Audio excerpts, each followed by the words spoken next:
Friday, November 4th, and we're here to tell you what's happening. So Paul, what is going on with Twitter? Okay, it's not good news. Today it finally happened. Elon Musk did what he promised, not to the degree that he expected. He had threatened to lay off 75% of his employees. Well, this morning at 9 a.m. Pacific, 50% of Twitter employees were told not to show up in the morning. Their accounts had been shut down, their profiles were gone, it's over. So this is a huge, devastating event for everyone at Twitter, I expect. It's not just at Twitter that layoffs are being had. We got to highlight what else happened today. Stripe announced that they were laying off 14% of their employees. Dapper Labs, one of the big Web3 companies, announced they were laying off 22% of their workforce. This is rippling throughout the tech world. The economy is hitting us hard, and we're not done with this yet. So, we've seen this year already how a lot of tech companies are trying to monetize more of their user base. Subscription companies have started adding advertisements. Previously, advertising generated revenue has been increased to include subscriptions, including some of the things that are happening at Twitter, which we'll talk about in a moment. But yeah, it's happening across the board. Even Uber are sending push notifications with adverts, which is something I never thought I'd see. But Uber is obviously really struggling too right now. But it's happening across the board. And as I say, we're halfway through this. I don't think we're anywhere near the finish line. There's going to be a lot more tech layoffs. This is bad news for our sector in general.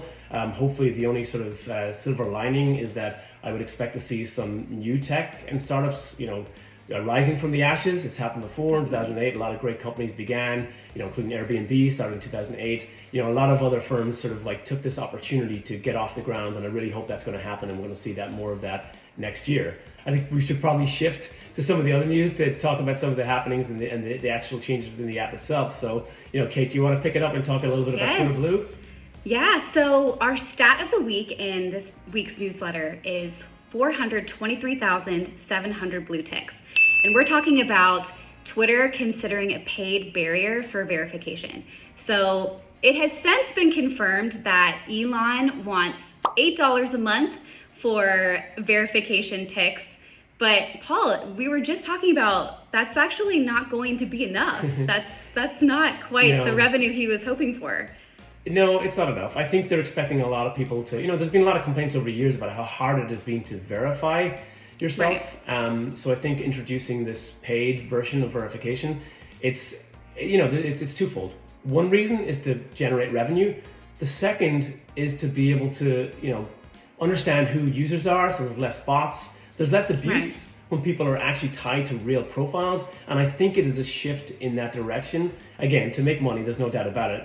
Elon Musk has to monetize and, actually get good on his investment. But also, I think it is a strategy to cut out abuse, definitely cut down on bots, and to really regulate who's actually using Twitter and allowing it to be verified. A lot of people that are verified out there are getting frustrated as well, I might add, about that they're content creators and why should they be paying, that Twitter should be paying them.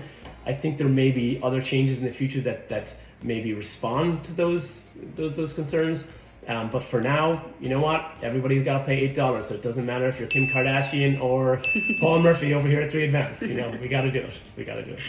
And is the idea, do you still have to be an influencer, a celebrity, that kind of status to get to in order to pay for the Not at all. No, anyone will be able to do it. And I think in sort of my version of Twitter would be a switch at the top that allows you to see all the grime and everything on Twitter that's unverified, and then a simple switch to turn it all off and only see comments and tweets by verified users. So that's sort of like my dream of how Twitter will sort of evolve into something that will be a little bit more decent, while not totally preventing people from, speaking their mind. So we'll see what happens there. Okay, interesting. Well, in other fun news, Amazon is getting a revamp. Amazon Music app is getting a revamp. So Amazon is now offering Prime members full music catalog with over 100 million songs, which they previously had 2 million songs, so big improvement. They'll also be offering ad-free podcasts, which is really interesting, and it's a direct hit at Spotify, which has been moving into podcasts, and a lot of the Spotify paid subscribers are frustrated that they're still having to listen to podcast ads, even though they're paying for Spotify. So excited to hear about this, although Yeah. it is interesting to note Amazon Prime recently jumped up in price. It's now $139 from $119. So Of course they did. Of course they did. yeah. Yeah, I haven't really enjoyed the Amazon app for the last few years. I tried out the music app and I wasn't really into it, but it is interesting to Yeah. see they're doubling down and making that experience better and offering a hell of a lot more.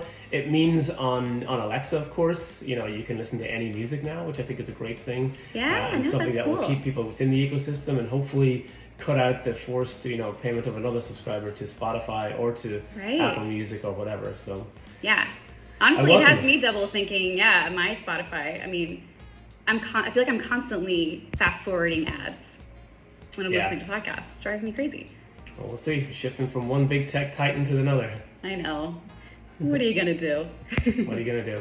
Well, listen, the last story I want to cover before we finish up is WhatsApp. They're launching a community group organizing feature, which is really interesting. I think WhatsApp is obviously huge across the world, more so across the globe than it is in the United States.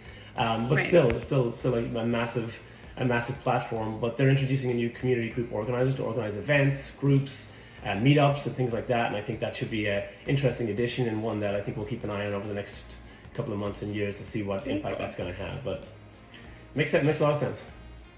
Definitely. Very cool. All right, Paul. Alrighty. Well, thank you so much. Cool. Have a great weekend, Kate. You too. Catch you next See week. ya. Bye bye.